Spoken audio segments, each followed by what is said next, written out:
Ya, ternyata penurunan hanya tertahan kurang lebih sampai 18.01.60, kemudian dia rebound, bahkan tidak hanya sekedar rebound, melainkan rally sampai 18.23.00. Kalau Anda simak dengan detail videonya tanpa Anda skip, maka Anda akan mendapatkan peringatan yang pernah saya sampaikan di situ, bahwasanya kalau ternyata Powell less hawkish, atau katakanlah kurang begitu hawkish, maka kemungkinan potensinya dia bisa tembus 18.14, dan disitulah seharusnya Anda switch strategi Anda.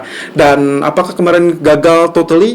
Ternyata tidak juga, karena TP pertama kita berada di kisaran 18.03, 18.04, itu berarti sesuai. Lalu kemudian penurunan hanya 18.01 dan dia rebound dan tembus FR atau Fibonacci retracement kurang lebih 61.8% di zona 18.11, itu mengindikasikan bahwasanya dia akan lanjut kenaikan. Dan ya, 18.23 saya rasa cukup wajar.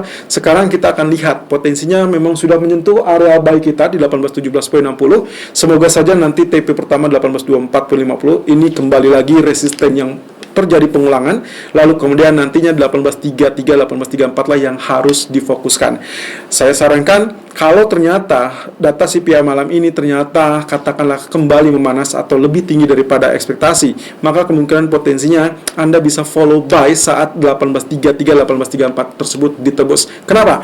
Karena kalau Anda ingat dengan skema yang pernah terjadi di bulan November, hal tersebut adalah kondisi di mana dorongan ataupun trigger ataupun yang kita sebut pemicunya itu sangat layak untuk mendorong sampai zona 1860 atau bahkan mendekati 1870 kemarin. Dan itu adalah dikarenakan zona 1833, 1834 3 bulan berturut-turut dari bulan Juli, Agustus, September sulit sekali ditembus, dan akhirnya dia tembus di kurang lebih di bulan November. Nah sekarang karena dia pernah juga di tanggal 3 dan 5 Januari menguji kisaran 1829, 1832, maka kali ini kita akan coba melihatnya sebagai peluang untuk terjadinya penembusan dan bisa di follow. Artinya kalau Anda perhatikan lagi secara detailnya, ada konsekuensi ataupun posisi di mana dia cenderung membentuk higher low, dan itu berarti tenaga dorongannya tidak memerlukan lagi sekitar 2 atau bahkan 3 kali kesempatan menguji resisten, melainkan cukup di 2 kali saja. Mungkin saja ini adalah potensi untuk terjadinya penembusan jauh lebih besar, apalagi dengan inflasi yang diakui oleh Powell tadi malam, bahwasanya inflasi masih tetap akan mengalami kenaikan sampai setidaknya pertengahan tahun.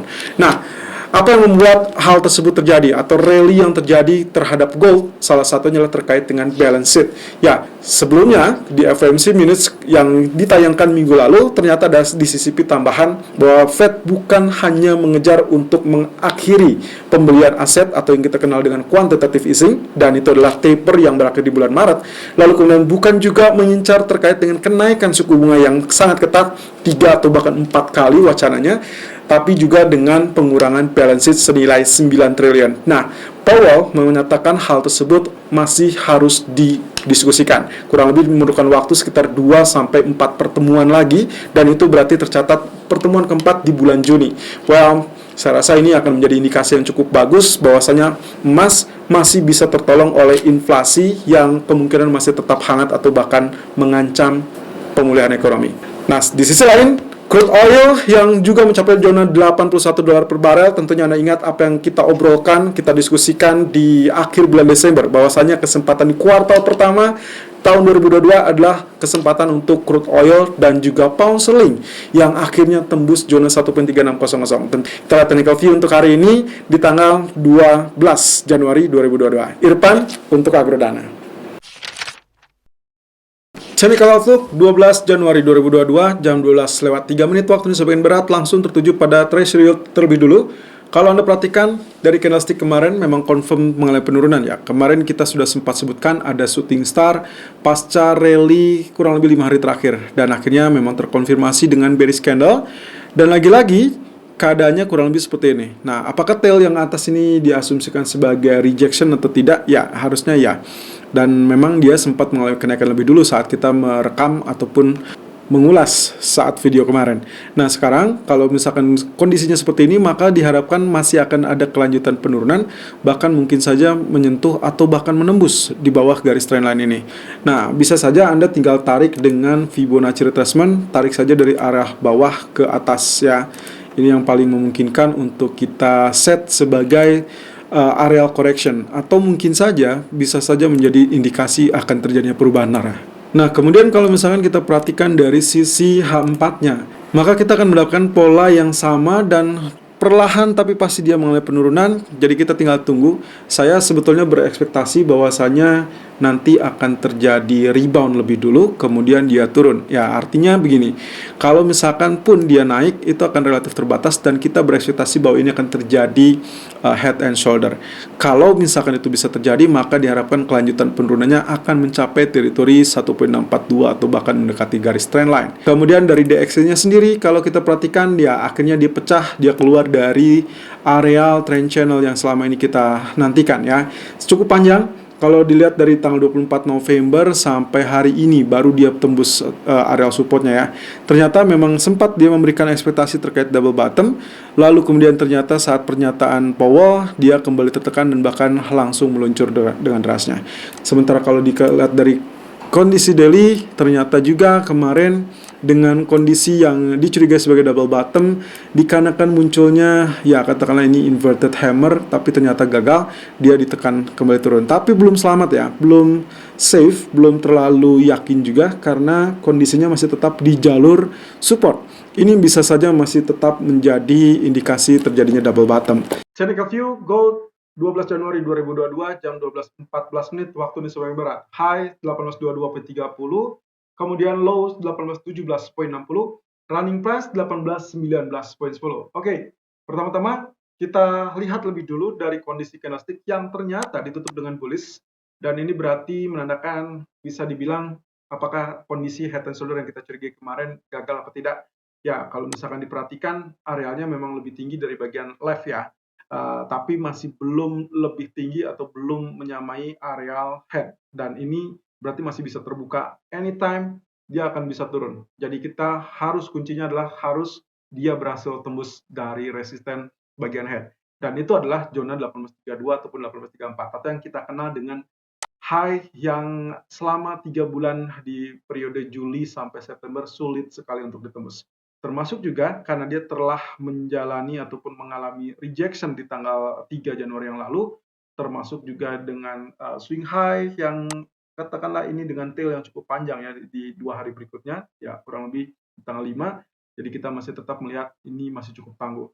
Kecuali kalau misalkan ada dorongan yang cukup fantastis dan berhasil mendobrak, maka saya sarankan Anda bisa follow buy. Ingat bahwasanya setelah kejadian yang terlihat di Juli sampai September, di bulan November dia berhasil tembus. Itu dengan catatan dia sudah 3 kali. Dan kalau misalkan di bagian ini, mungkin saja jauh lebih singkat, karena posisinya adalah low-nya lebih tinggi daripada pola yang sebelumnya. Anda perhatikan, begitu dia mengalami penurunan, ini relatif dalam atau paling dalam, kemudian dia terbang ataupun resisten kembali rejection, dan ini adalah di bulan September dia turun kembali, tapi area low-nya tidak lebih rendah dari low pertama. Kemudian dia naik perlahan, rejection sedikit, lalu kemudian tembus. Dikarenakan area low yang bagian ini pun juga lebih tinggi dari area low sebelumnya. Nah, yang terakhir adalah bagian ini. Sementara kalau misalkan kita perhatikan, maka kalau misalkan dilihat ataupun ya arealnya lebih tinggi, maka ekspektasinya adalah tidak perlu sampai 3 atau bahkan 4 kali untuk menembus areal resisten 1833. Saya rasa ini tinggal menunggu waktu saja, dan saya rasa dengan kondisi rilis data CPI nanti malam, kalau saja terjadi kejutan atau bahkan jauh lebih panas daripada ekspektasi, maka bisa saja ini terjadi penembusan mirip dengan kondisi yang terjadi di bulan November. So, prepare untuk segalanya, walaupun juga tetap waspada dengan potensi dari head and shoulder. Kemudian kalau misalkan diperhatikan lagi dari kondisi H4-nya, tentunya kemarin kita sudah tandai di teritori ini persis dengan yang kami gambarkan ya sebelumnya di grafik H4-nya. Nah, kemarin kita tandai sebagai areal skema A ataupun skema B bisa terjadi di areal resistance trendline. Dengan catatan, kalau memang ternyata rejection, maka kemungkinan dia turun sebagai skema B, lalu kemudian nantinya dia akan mengalami penurunan sampai zona 1 atau bahkan zona kedua.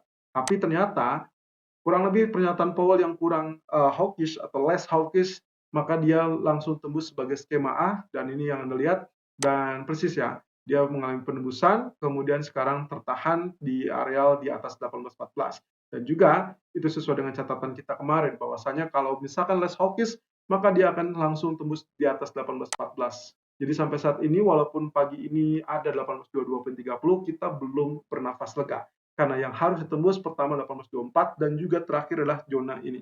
Dengan catatan pula, kalau misalkan terjadi penembusan, katakanlah di teritori ini, jadi saya tandai saja, kalau dia berhasil tembus di teritori ini, persis dengan catatan yang juga kami berikan tadi pagi, maka silakan follow buy, karena ini adalah kesempatan satu-satunya persis dengan kondisi di bulan November yang lalu. Jadi kembali lagi, kalau ternyata triggernya pas atau pemicunya pas, maka dia layak untuk melakukan penembusan. Dan artinya head and shoulder yang kita curigai selama ini juga langsung gagal. Nah, tapi dengan melihat dari kondisi H1, tentunya kita memerlukan area koreksi. Dan ini yang Anda ingat ya, kemarin kita menggunakan trend channel, kemudian ternyata dia memang sempat swing low, dan swing low-nya ternyata memang tertahan persis di teritori mendekati support. Jadi kita asumsikan supportnya cukup kuat, efektif, kemudian dia rebound dan mendorong sampai tembus zona resisten ya. Dan ini yang memang diperlukan. Berarti area penembusan di 1812 ataupun 1814 seharusnya menjadi teritori support yang cukup bagus. Atau Anda bisa gunakan Fibonacci retracement seperti ini. Nah, ini yang saya ambil dari kondisi swing high terakhir ya. Jadi saat dia swing low, kemudian dia tembus resisten, maka itulah puncaknya kita ambil sebagai puncak 0% dan bottomnya kita gunakan sebagai area 0%. Nah, Fibonacci retracement seperti biasa, hukumnya adalah kalau misalkan kita lihat dari Fibonacci, maka yang diharapkan sebagai zona kuat pertama 38,2%, 50%, dan terakhir 61,8%. Dengan catatan, kalau sampai dia tergelincir di bawah 61,8%, maka hati-hati dia akan cenderungannya kembali melemah ataupun kembali turun. Sementara kalau misalkan Anda agresif, maka seharusnya Anda bisa lakukan buy di 23,6% ataupun 38,2%, persis dengan apa yang kami sarankan untuk hari ini, di mana area buy-nya sudah muncul. Karena area low sampai saat ini di jam 12:19 saya merekam video ini, kurang lebih sudah berada di 1817,60. Sementara teritori suggest ataupun rekomendasi kami untuk hari ini berada di teritori ya 1816 sampai 1818,00. So, TP pertamanya 1824,50 saya rasa masih cukup wajar, mengingat area tersebut masih tetap menjadi area resisten yang cukup ampuh juga sampai saat ini, selain dari 1833 ataupun 1834 tentunya. Nah, TP kedua saya cantumkan saja sedikit di bawah resisten tangguh, berarti 1832,00. Ini untuk mengantisipasi in case ternyata areal ini sulit untuk ditembus kembali, sehingga terjadi rejection. Kemudian kalau misalkan ternyata dia terjadi rejection pun, kita sudah mengantisipasinya di area 1811,00. Walaupun demikian, ada suggest yang lain atau alternatif, yaitu kalau misalkan ternyata areal ini adalah 1832, berarti mendekati 1834 areal teritori ini ya, maka kemungkinan potensinya kalau itu bisa ditembus, Anda diperkenakan untuk menahan posisi buy-nya, lalu kemudian gunakan trailing stop, artinya stop loss Anda boleh naikkan kurang lebih di atas areal buy Anda. Ini gunanya untuk memproteksi keuntungan yang sudah didapatkan sehingga tidak langsung negatif. Nah, tapi kalau misalkan Anda berinisiatif untuk selesai posisi, maka silakan selesaikan kurang lebih sebelum area trendline tersebut atau area resisten. Nah, kemudian kalau misalkan hari ini kita coba lihat dari kondisi crude oil yang ternyata berhasil mencapai area $81. Kalau Anda ingat dengan apa yang sempat kami sampaikan untuk kami bahas di akhir Desember, bahwasanya crude oil berpotensi untuk mencapai 85 yang terdekat, dan kita memperkirakan ada area 90-an ya. Kala itu, ya, ini ternyata terjadi sudah di 81. Nah, kalau misalkan diperhatikan dari sini, area Fibonacci retracement-nya sebetulnya kita sudah yang ini sudah kita tidak gunakan ya. Jadi kita kalau misalkan mau menggunakan lagi, kita harus mencarinya areal yang terbaru. Nah, areal terbaru berarti kita menggunakan teritori yang, nah ini sudah tidak digunakan, berarti yang terbarunya adalah di areal ini. Nah, ini yang paling pantas. Atau yang terakhir adalah yang wave terakhir saja, waktu dia mau kenaikan. Nah, ini yang paling memungkinkan. Jadi kalau misalkan terbaca di sini, sebetulnya Anda bisa melakukan buy itu teritorinya di 80,75 ataupun 80,20. Nah, kita lihat ya, apakah suggestion untuk hari ini persis dengan apa yang kita inginkan atau tidak. Nah, kalau misalkan dilihat, ya, kondisinya seperti ini. Ya, ini kurang lebih berarti Fibonacci retracement-nya saya tarik dari sini, ya, dari area sini, dan kita mendapatkan teritori seperti demikian. Nah, tapi bisa saja menggunakan teritori wave terakhir kenaikan. Nah, oleh karenanya kalau misalkan diperhatikan lagi, maka potensial target berikutnya rally akan mencapai zona $85 per barel. Jadi ini yang kita inginkan, yang sangat kita nantikan, bisa saja terwujud dalam waktu dekat. Dan kemudian ini adalah counseling yang kemarin kita bahas. Betul, ternyata dia ascending trend channel-nya atau ascending triangle-nya pecah ataupun tembus zona resisten 1.3600. Walaupun di bagian daily sebetulnya ini akan menjadi pertanyaan. Apakah dia sanggup untuk mempertahankan kondisi bullish-nya atau tidak? Karena satu candle saja kalau dia sudah tembus di atas trend line seperti demikian masih tetap diragukan, apalagi jaraknya masih cukup dekat dengan 1.3600. Jadi yang kita perlukan bullish candle kembali sehingga nantinya kita akan anggap bahwa itu sudah sah ataupun resmi terjadi penembusan. Nah, dengan demikian kalau kita perhatikan lagi kembali di bagian triangle, maka yang kita akan dapatkan kurang lebih seperti ini. Nah, ini adalah jarak ataupun areal yang kita inginkan atau yang kita harapkan terjadi atau diharapkan muncul setelah menembus areal ascending triangle, yaitu targetnya kurang lebih mencapai teritori, nah ini ya 1.3759 diukur dari pola penembusannya sesuai dengan ketinggian dari triangle tersebut. Nah, walaupun demikian, tentunya 50% kemungkinan akan berperan untuk menahan lebih dulu, persis dengan terjadi sampai saat ini. Ternyata pound sterling masih tetap bercokol di 1.3650. Jadi kalaupun misalkan turun, ya harapannya adalah tidak lebih rendah dari 1.3600 atau mungkin maksimum 90-an saja. Disitulah areal Anda bisa untuk melakukan buy karena teritorinya memang sudah cukup bagus untuk terjadinya ascending triangle dan langsung meluncur dengan areal tersebut. Dan ingat bahwasanya tidak ada data ekonomi dari Inggris, berarti semuanya bergantung kepada sentimen terhadap dolar, baik itu menguat ataupun melemah. Selalu gunakan stop loss dan risk management sesuai dengan equity dan strategi trading Anda. Irfan untuk Agrodana.